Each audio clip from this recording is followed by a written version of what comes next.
Assalamu alaikum students, welcome to the channel online learning. Today we learn about the inspiring science for grade 7.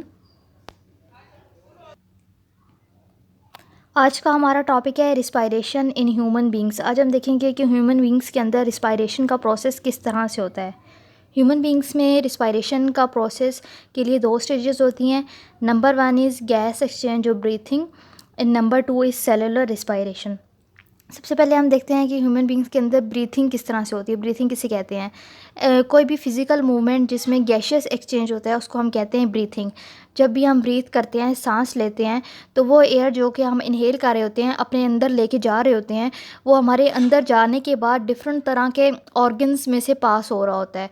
और ये जो different तरह के organs होते हैं ये सब आपस में मिल के रिस्पायरेटरी सिस्टम बनाते हैं।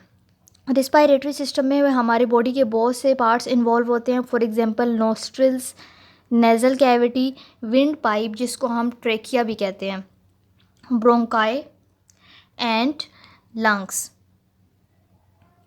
पाथ ऑफ रिस्पायरेशन को कुछ इस तरह से होता है कि सबसे पहले जो है कोई भी जो गैस है जो हमारे अंदर इंटर हो रही है वो नोस्ट्रिल्स में जाती है, उसके बाद वो नेज़ल कैविटी में इंटर होती है, फिर लैरिंग्स में, देन ट्रेकिया में, देन ब्रोंकाई में एंड देन लंग एल्वुलाई में।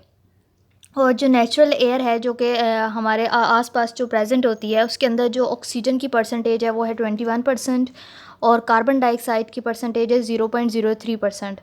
यही रीज़न है कि जो हम ऑक्सीजन हम इनहेल कर रहे होते हैं, अपने अंदर लेके जा रहे होते हैं, उसमें जो ऑक्सीजन जो है 21% जो है वो एयर में प्रेजेंट हो रही होती है। और जो ऑक्सीजन रिच एयर है जो कि हम इनहेल कर रहे होते हैं वो नोस्ट्रिल्स के ज़रिए, नोस्ट्रिल्स कहते हैं नाक के हमारे जो दो सुराख हैं उनको हम नोस्ट्रिल्स कहते हैं, उन नोस्ट्रिल्स के ज़रिए ऑक्सीजन रिच एयर जो है हमारी बॉडी के अंदर इंटर होती है। जब भी एयर नेज़ल कैविटी में जाती है तो जो एयर है वो नेज़ल कैविटी के अंदर फाइन हेयर्स होते हैं जो कि उस एयर को फ़िल्टर कर देते हैं। और इसके अलावा नेज़ल कैविटी में ब्लड वेसल्स होती हैं जो कि उस एयर को वार्म रखती हैं। जब ये एयर इसके बाद जो है एयर इंटर होती है फेरेंक्स में, फेरेंक्स के बाद इंटर होती है लैरिंग्स में और उसके बाद ये इंटर होती है ट्रेकिया में। और ट्रेकिया और जो ब्रोंकाई हैं उनको स्पेशल सिक्रीटरी सेल्स उनमें प्रेजेंट होते हैं।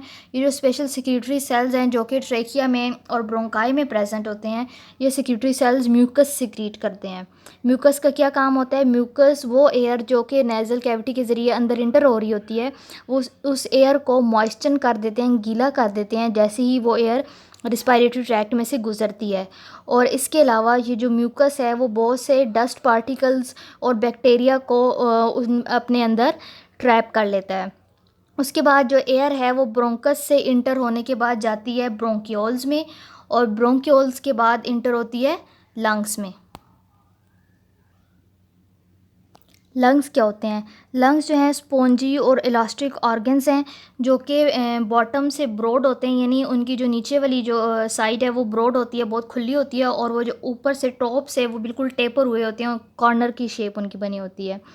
लंग्स के अंदर न्यूमरस एयर सैक्स होते हैं जिसको हम कहते हैं एल्वोलाई। ये सारे आपको जो नज़र आ रहे हैं ये लंग्स के अंदर एल्वोलाई हैं। और इसके अलावा लंग्स के अंदर बहुत सारी ब्लड वेसल्स होती हैं। फॉर जैसे कि आप इधर पिक्चर में देख सकते हैं, पल्मोनरी आर्टरी, पल्मोनरी वेन, ये सारी जो हैं वो ब्लड वेसल्स हैं। ये ब्लड वेसल्स क्या करती हैं? ऑक्सीजनेटेड और डी ऑक्सीजनेटेड ब्लड को कैरी करती हैं। हमारी बॉडी के अंदर पेयर ऑफ लंग्स होता है, एक लेफ़्ट साइड पे लंग होता है, left lung and the right lung. और ये जो पेयर ऑफ लंग्स होता है ये हमारी चेस्ट कैविटी में प्रेजेंट होता है। जो लेफ़्ट लंग है यानी कि जो लेफ़्ट साइड पे होता है वो स्मॉल होता है। उसकी रीज़न ये है कि उस लेफ़्ट लंग में 2 लोब्स होती हैं, लेकिन जो राइट लंग है वो बड़ा होता है। उसकी रीज़न ये है कि राइट लंग में 3 लोब्स होती हैं। इसी तरह से लंग्स को रिब केज के ज़रिए, लंग्स के बाहर जो है यहाँ पे रिब केज होता है, वो रिब केज क्या करता है? उसको लंग्स को प्रोटेक्ट करता है। और और लंग्स का काम होता है एयर को पंप करना ब्रीथिंग के दौरान। तो ये जो एयर की पंपिंग लंग्स कर रहा होता है इसके दौरान जो है लंग्स की जो प्रोटेक्शन हो रही होती है वो रिब केज के ज़रिए हो रही होती है। Types of breathing. ब्रीथिंग की कितनी टाइप्स हैं? ब्रीथिंग की 2 टाइप्स हैं। Number 1 is inspiration and number 2 is expiration. Difference क्या है इंस्पायरेशन और एक्सपायरेशन में? जब हम सांस अंदर की तरफ लेंगे, कोई भी गैसेज है उनको बॉडी के अंदर की तरफ लेके जाएंगे, तो उस प्रोसेस को हम कहेंगे इंस्पायरेशन। और जब हम सांस बाहर की तरफ लेंगे, गैसेस को बाहर निकालेंगे, तो उस प्रोसेस को कहेंगे एक्सपायरेशन। तो ये डिफरेंस है इंस्पायरेशन में और एक्सपायरेशन में। और इंस्पायरेशन के लिए जो टाइम पीरियड हमें रिक्वायर्ड होता है वो है 2 सेकेंड्स। 2 सेकेंड्स लगते हैं इंस्पायरेशन के लिए, मतलब गैस को अंदर लेके जाने के लिए। और एक्सपायरेशन के लिए हमें जो टाइम पीरियड रिक्वायर्ड है वो है 3 सेकेंड्स, यानी कि गैस को बाहर निकालने के लिए, सांस को बाहर की तरफ लेने के लिए हमें जो टाइम पीरियड है वो है 3 सेकेंड्स। ब्रीथिंग रेट क्या होता है? वो टाइम पीरियड जिस टाइम में हम नंबर ऑफ़ टाइम्स एक पर्सन जो है वो ब्रीथ करता है 1 मिनट के दौरान। 1 मिनट में एक पर्सन जो है कितने नंबर ऑफ़ टाइम्स ब्रीथ करता है, उसको हम कहते हैं ब्रीथिंग रेट। यानी कि एक इन्हेलेशन में और एक एक्सहेलेशन में कितना टाइम लगता है। तो एक इन्हेलेशन और एक एक्सहेलेशन मिलके एक ब्रीथ बनाती है। ह्यूमन बींग्स के अंदर, यानी अडल्ट पर्सन्स के अंदर, रेस्टिंग स्टेज पे जो ब्रीथिंग रेट है वो है 15 से 18 टाइम्स पर मिनट, यानी कि वो 1 मिनट में 15 से 18 टाइम्स उनके अंदर ब्रीथिंग का प्रोसेस होता है। और ये जो ब्रीथिंग रेट है वो एक्सरसाइज के दौरान या फिर फास्ट रनिंग के दौरान इंक्रीज़ हो जाता है, और जब हम सो रहे होते हैं तो ये जो ब्रीथिंग रेट है वो स्लो डाउन हो जाता है। Gas exchange in the lungs. अब हम देखते हैं कि लंग्स के अंदर जो गैस एक्सचेंज है उसका प्रोसेस क्या है। जब हम इंस्पायरेशन करते हैं, यानी गैस को अपने अंदर लेके जा रहे होते हैं, अंदर की तरफ सांस ले रहे होते हैं, तो जो ऑक्सीजन रिच एयर है, जिसको हम कहते हैं ऑक्सीजनेटेड एयर, वो लंग्स में इंटर होती है। लंग्स में इंटर होने के बाद वो शामिल हो जाती है एल्वोलाई में। फिर एल्वोलाई में से ऑक्सीजन जो है वो एल्वोलाई उस एयर में से जो ऑक्सीजन होती है वो एल्वोलाई अपने अंदर एब्जॉर्ब कर लेता है, और उसके बाद ये जो ऑक्सीजन है वो ब्लड में शामिल हो जाती है।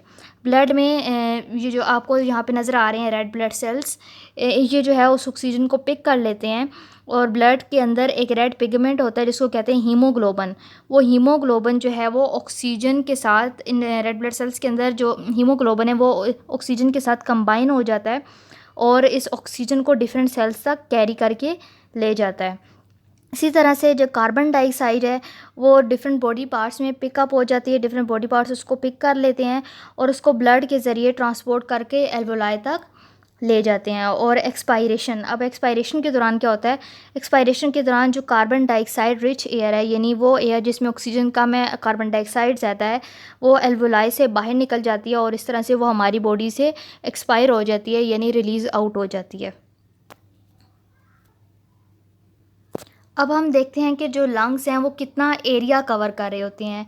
हमारे लंग्स के अंदर जो टोटल है 700 मिलियन एल्वोलाई प्रेजेंट होते हैं। ह्यूमन बींग्स के अंदर 2 लंग्स होते हैं, और 2 लंग्स के अंदर 700 मिलियन एल्वोलाई प्रेजेंट होते हैं। और इसी तरह से टोटल सरफेस एरिया जो लंग्स का है वो कवर कर रहे होते हैं वो है 70 स्क्वायर मीटर्स, जो कि एक size of a tennis court के इक्वल होता है। वाइटल कैपेसिटी क्या होता है? मैक्सिमम वॉल्यूम ऑफ एयर जो कि हम एक्सचेंज करते हैं ब्रीथिंग के दौरान, ब्रीथिंग इन या फिर ब्रीथिंग आउट के दौरान, इसको हम कहते हैं वाइटल कैपेसिटी। यानी कि हम सांस जब ले रहे होते हैं उसके दौरान हम कितना वॉल्यूम ऑफ एयर जो है वो एक्सचेंज कर रहे होते हैं, उस वॉल्यूम ऑफ एयर को हम कहते हैं वाइटल कैपेसिटी। और अडल्ट ह्यूमन बींग्स के अंदर जो वाइटल कैपेसिटी है वो है 5000 मिलीलीटर। और वो इंस्ट्रूमेंट जिसके ज़रिए हम लंग वॉल्यूम को मेयर करते हैं, यानी लंग्स का वॉल्यूम कितना है उसको मेयर करने के लिए जो इंस्ट्रूमेंट यूज़ किया जाता है उसको हम कहते हैं spirometer. Production of sound. Human beings के अंदर जो साउंड की प्रोडक्शन है वो किस तरह से होती है? जो रिस्पायरेटरी ट्रैक्ट है वो रिस्पायरेशन के अलावा प्रोडक्शन ऑफ साउंड में भी इन्वॉल्व होता है। तो रिस्पायरेटरी ट्रैक्ट का कौन सा पोर्शन है जो कि प्रोडक्शन ऑफ साउंड में इन्वॉल्व होता है? तो लैरिंग्स जिसको हम कहते हैं, जिसको हम वॉइस बॉक्स भी कहते हैं, तो ये वो पोर्शन है जो कि साउंड प्रोडक्शन के लिए रिस्पॉन्सिबल होता है। लैरिंग्स और वॉइस बॉक्स के अंदर डिफरेंट फोल्ड्स होते हैं इलास्टिक कनेक्टिव टिश्यूज़ के, जिनको हम कहते हैं वोकल कॉर्ड्स। और जब एयर पास होती है लैरिंग्स में से, यानी कि वो लैरिंग्स में से जब एयर पास हो रही होती है तो ये जो वोकल कॉर्ड्स हैं ये वाइब्रेट करते हैं और इनकी वाइब्रेशन से साउंड प्रोड्यूस होती है। इसके अलावा लिप्स, चीक्स, टंग और जाज़, जब इनकी मूवमेंट होती है तो इनकी मूवमेंट से भी स्पेसिफिक साउंड प्रोड्यूस होती है, जिसकी वजह से हम स्पीच कर सकते हैं, बोल सकते हैं। तो स्पीच क्या है? Speech is the ability that only humans are gifted with, यानी बोलने की जो एबिलिटी है ये सिर्फ ह्यूमंस को दी गई है। अब आपने एक एक्टिविटी करनी है। इस एक्टिविटी के ज़रिए आप ये प्रूफ करेंगे जो कार्बन डाइऑक्साइड है वो ब्रीथिंग के दौरान आपकी बॉडी से बाहर निकलती है। इस एक्टिविटी के लिए आपने क्या करना है, एक बीकर या फिर एक कोई टेस्ट ट्यूब लेनी है। उस टेस्ट ट्यूब के अंदर आपने लाइम वाटर डालना है। लाइम वाटर डालने के बाद आपने उस बीकर या टेस्ट ट्यूब के अंदर ब्रीथ आउट करना है, यानी सांस बाहर को लेनी है। उस बीकर के अंदर सांस लेनी है ताकि जो आपके बॉडी में से जो गैस निकले वो उस बीकर के अंदर जाए। तो इस जैसे ही आप इस तरह से करेंगे तो जो लाइम वाटर था जो बिल्कुल क्लियर था, ये बिल्कुल आप देख सकते हैं बिल्कुल क्लियर वाटर है। जैसे ही आप इसमें ब्रीथिंग करेंगे तो ये इसका जो कलर है वो टर्न हो जाएगा, वो मिल्की हो जाएगा। उसकी रीज़न क्या है? उसकी रीज़न ये है कि आपने जब उस टेस्ट ट्यूब के अंदर सांस लिया है तो बाहर की तरफ सांस लिया है तो आपके अंदर से कार्बन डाइऑक्साइड गैस निकली है। वो कार्बन डाइऑक्साइड गैस ने लाइम वाटर के साथ रिएक्शन किया है। लाइम वाटर के साथ रिएक्शन जब किया है तो जो लाइम वाटर पहले ट्रांसपेरेंट था उसका जो कलर जो है वो कन्वर्ट हो गया और अब उसका कलर जो है वो मिल्की वाइट हो गया है। सेकेंड एक्टिविटी आपने करनी है। सेकेंड एक्टिविटी के ज़रिए आपको ये प्रूफ होगा कि जब आप ब्रीथिंग करते हैं तो ब्रीथिंग के दौरान सिर्फ गैसेस आपकी बॉडी में से बाहर नहीं निकल रही होती बल्कि वाटर वेपर्स भी बाहर निकल रहे होते हैं। इसके लिए क्या करना है, आपने एक मिरर लेना है, एक शीशा लेना है और उसमें ब्रीथ आउट करना है, यानी बाहर की तरफ सांस लेनी है उस शीशे के बिल्कुल सामने। तो उससे क्या होगा कि जो मिरर है वो क्लाउडी हो जाएगा, धुंधला हो जाएगा। अगर आप उस मिरर को ज़्यादा गौर से देखें तो आपको उस मिरर के ऊपर वाटर के जो ड्रॉपलेट्स नज़र आएंगे। उसकी रीज़न क्या है कि जब आपने ब्रीथिंग की है उस मिरर के ऊपर तो आपके सांस में से वाटर वेपर्स भी निकले हैं और ये जो वाटर वेपर के जो मॉलिक्यूल्स हैं वो इस मिरर के ऊपर डिपॉजिट हो गए हैं और इन वाटर मॉलिक्यूल्स की वजह से जो मिरर था वो क्लाउडी हो गया है। I hope students you have gained the concept of respiration in human beings. If you like my video, kindly subscribe my channel. Allah Hafiz.